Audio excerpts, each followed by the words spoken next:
The room fell quiet before he even said a word. Cameras buzzed, lights burned hot against faces drawn tight with anticipation, and a dozen pens hovered over paper, waiting for the next line in the country's ongoing political script. Elise Stefanik leaned forward, her eyes sharp, her tone commanding. "Mr. Kennedy," she said, her voice echoing through the chamber. "I'm not asking for a speech. I'm asking for a simple answer, yes or no."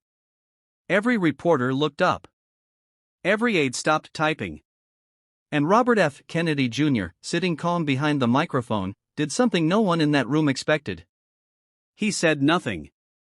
10 seconds of silence. Not 10 seconds of hesitation, not 10 seconds of confusion, but 10 deliberate seconds that spoke louder than any headline could.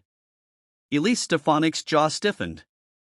"Well," she demanded, her voice cutting through the tension. Kennedy's eyes didn't waver.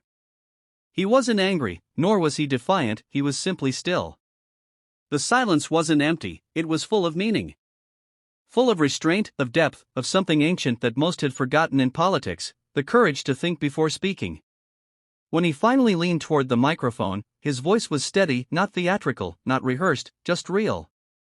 "Congresswoman," he said quietly, "when you ask for a yes or no, you ask me to shrink a nation's pain into a checkbox. Some questions deserve more than 2 syllables." The room exhaled as if it had been holding its breath. Hours earlier, Kennedy had sat in a small room with his advisors, the air thick with tension. This hearing, televised, dissected, weaponized, would be another trial in the court of public opinion. Every word would be replayed, reframed, and reinterpreted. One of his aides, young and idealistic, had urged him, "Sir, don't let them trap you in emotion. Just stick to clear answers, short, direct, strong." Kennedy had smiled faintly, his voice gravelly but gentle. "Truth isn't short, Ethan.